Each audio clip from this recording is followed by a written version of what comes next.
Hi friends, मैं पुष्पा मौर्य अपने YouTube channel Hindi online classes में आपका स्वागत करती हूं। दोस्तों, मैं आज आपके लिए लेके आई हूं हिंदी भाषा एवं साहित्य से संबंधित महत्वपूर्ण तथ्य जो कि सभी प्रतियोगी परीक्षाओं में हिंदी से रिलेटेड पूछे जाते हैं। तो दोस्तों, आइए शुरू करते हैं। हम बोलने वालों की संख्या के आधार पर हिंदी की सबसे बड़ी बोली कौन सी है? भोजपुरी है। 8वीं अनुसूची में सम्मिलित नहीं है। भोजपुरी को अनुसूची में, संविधान की अनुसूचियों में सम्मिलित नहीं किया गया है। हिंदी का संबंध किस भाषा परिवार से है? हिंदी का संबंध भारोपीय भाषा परिवार से है। हिंदी की उपभाषाओं की संख्या कितनी है? हिंदी की उपभाषाओं की संख्या 5 है। हिंदी की बोलियों की संख्या है 18। देवनागरी लिपि का विकास हुआ है ब्राह्मी लिपि से। सौशैनी हिंदी से विकसित है। राजस्थानी, पश्चिमी हिंदी एवं गुजराती सौशैनी हिंदी से विकसित है। मानक हिंदी का आधार है खड़ी बोली। अन्य नाम जाटू से जानी जाती है। हरियाणवी बांगरू को जाटू नाम से भी जाना जाता है। पश्चिमी हिंदी में बोलियों की संख्या 5 है। पूर्वी हिंदी का विकास हुआ है अर्धमागधी अपभ्रंश से। छत्तीसगढ़ी, बघेली एवं हिंदी बोलियां हैं पूर्वी हिंदी की। बिहारी हिंदी विकसित है मागधी अपभ्रंश से। मारवाड़ी आती है राजस्थानी के अंतर्गत, मारवाड़ी को रखा गया है। मगही, मैथिली व भोजपुरी बोलियां हैं बिहारी हिंदी के अंतर्गत आती हैं ये।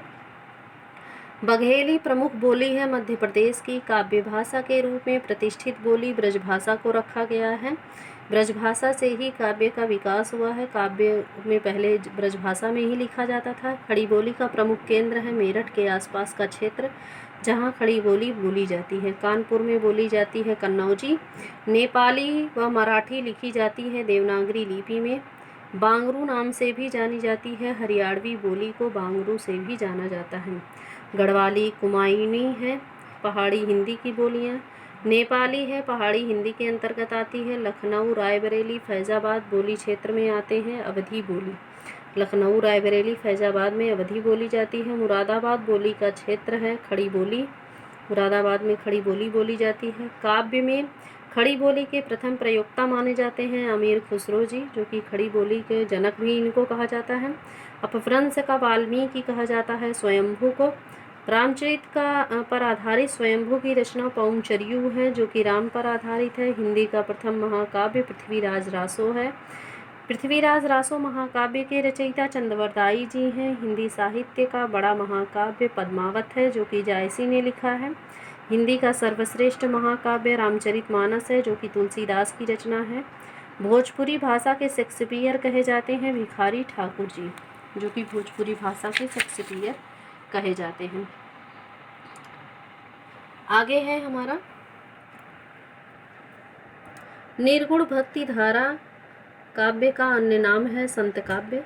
निर्गुण भक्ति धारा को संत काव्य कहा जाता है। ज्ञानश्रयी शाखा भी इसे कहा जाता है। इसके प्रमुख कवि कबीरदास जी हैं। हिंदी की प्रथम रचना मानी जाती है श्रावकाचार्य, जो कि देवसेन की रचना है। रामचरितमानस में 7 कांड हैं। खड़ी बोली हिंदी का प्रथम महाकाव्य प्रवास है, जो कि हरिऔध जी ने लिखा है। आदिकाल को वीरगाथा काल नाम किसने दिया था? आचार्य रामचंद्र शुक्ल जी ने आदिकाल को वीरगाथा काल नाम दिया था।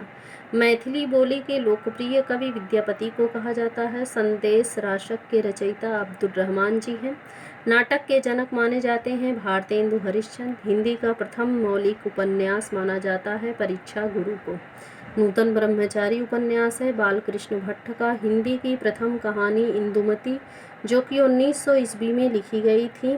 कहानी इंदुमती के कहानीकार किशोरी लाल गोस्वामी जी हैं। चंद्रधर शर्मा गुलेरी की कहानी है उसने कहा था, जो कि 1915 में आई थी। सेवा सदन के लेखक हैं मुंशी प्रेमचंद, जो कि इनका उपन्यास है। गबन, गोदान, रंगभूमि उपन्यासों के लेखक मुंशी प्रेमचंद हैं। दोस्तों, मुंशी प्रेमचंद जी को उपन्यासों का सम्राट और कहानीकार का सम्राट भी कहा जाता है। प्रेमचंद आदर्शोन्मुखी उपन्यास के लेखक थे। प्रेमचंद का मूल नाम है धनपत राय। बाणभट्ट की आत्मकथा के लेखक हैं हजारी प्रसाद द्विवेदी जी। हिंदी की उत्पत्ति किस अपभ्रंश से हुई है? हिंदी की उत्पत्ति सौशैनी अपभ्रंश से हुई है। भाषा की सबसे छोटी व लघुत्तम इकाई ध्वनि होती है। भाषा वैज्ञानिक दृष्टि से हिंदी के अंतर्गत कितनी उपभाषाएं आती हैं? 5 उपभाषाएं आती हैं। मारवाड़ी बोली हिंदी के किस उपभाषा में आती है? तो राजस्थानी में आती है। हिंदी भाषा की लिपि है देवनागरी। बुंदेली बोली हिंदी के किस उपभाषा के अंतर्गत आती है? तो पश्चिमी हिंदी के अंतर्गत बुंदेली आती है। प्रमुख ब्रजभाषा किस हिंदी उपभाषा के अंतर्गत आता है? तो पश्चिमी हिंदी के अंतर्गत आता है। हिंदी भाषा की आदि जननी कौन सी भाषा है? हिंदी भाषा की आदि जननी या संस्कृत? सभी भाषाओं की जननी है संस्कृत।